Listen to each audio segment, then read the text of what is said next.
এবার কিনি না আমরা যদি এমনি রাখতে পারি।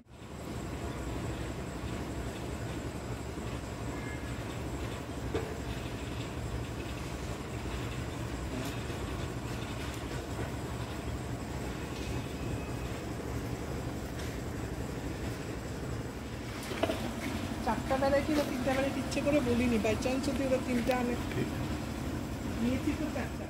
তো ফ্রুট ব্লক ইউনিটে আমরা এই ন্যাচারালি ভেন্টিলেটেড পলি হাউসে প্রথমবারের মতো প্রোটেক্টেড স্ট্রাকচারের ভেতরে স্ট্রবেরি কাল্টিভেশনে করতে যাচ্ছি।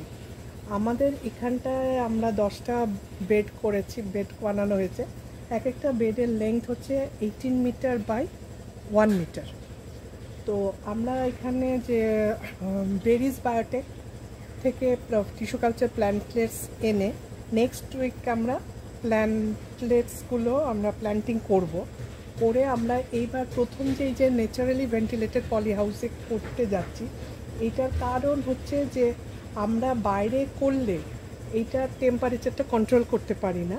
এইটার ভেতরে আমরা টেম্পারেচারটা কন্ট্রোল করে, রিলেটিভ হিউমিডিটিটা কন্ট্রোল করে আরও এমনিতে আমরা মার্চ অবধি রাখতে পারছি বাইরের আবহাওয়াতে। তো এবার দেখা যাক, আমরা এটা করছি, এটার ক্রপ ডিউরেশনটা আরেকটু বাড়িয়ে যাতে আমরা প্রোডাকশানটা আরও 2 মাস বেশি পেতে পারি, সেই নিয়ে আমরা এবার করছি। এখানে আমাদের টোটাল 10টা বেড আছে। প্ল্যান্টিং যে স্কোয়ার গ্রিন হাউসটা আমাদের হচ্ছে 500 স্কোয়ার মিটার, আর আমাদের প্ল্যান্টিং ইয়েটা হচ্ছে 300 স্কোয়ার মিটারের মধ্যে আমরা করছি।